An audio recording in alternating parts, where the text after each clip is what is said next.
Le système LMD sera généralisé dans toutes les institutions universitaires en RDC dès l'année académique prochaine. Ce jeudi, le ministre de l'ESU va signer l'arrêté pour mettre en place la commission chargée de la vulgarisation du curricula LMD, une étape qui marque le début de la mise en œuvre des 329 résolutions accouchées des États généraux de l'ESU tenus durant 5 jours à Lubumbashi dans le Haut-Katanga. Plus de 300 participants à ces assises entament également dès ce jeudi la phase de la vulgarisation dans leurs institutions respectives. Le travail des professeurs. Au total, 329 résolutions, 4 articulations et une proposition d'un comité de suivi sont là les résumés des États généraux de l'enseignement supérieur et universitaire tenus à Lubumbashi dans le Haut-Katanga du 9 au 14 septembre 2021 sous la conduite du ministère de l'ESU. Je salue particulièrement les recommandations relatives aux réformes. Les réformes audacieuses.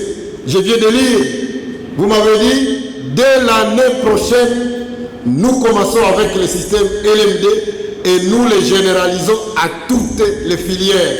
Et puis je vous annonce que dès l'année prochaine, nous allons le faire. Dès le jeudi, je vais signer un arrêté pour mettre en place ce comité, pour vulgariser les curricula qui auraient été adoptés. La généralisation des LMD dès l'année académique prochaine est la résolution phare des participants, contenue dans le Position Paper, ces documents remis entre les mains de Mundo Nzangi, qui pour sa part rassure déjà de la mise en place d'un comité de vulgarisation LMD. Merci beaucoup pour le travail que vous avez fait. Nous prenons acte de ces résolutions.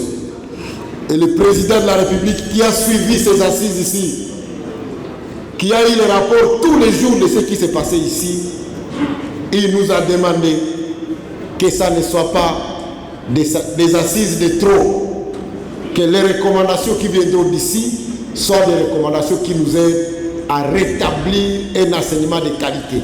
Outre cette question, l'amélioration des conditions des enseignants et du personnel administratif, la numérisation de l'enseignement supérieur et universitaire, la fermeture des institutions académiques et facultés non viables sont parmi les propositions de plus de 300 participants à ces assises, dont les scientifiques, le bailleur des fonds, le politique, même les anciens ministres de l'Éducation, notamment le professeur Théophile Bemba et le professeur Kamba Ibouacha.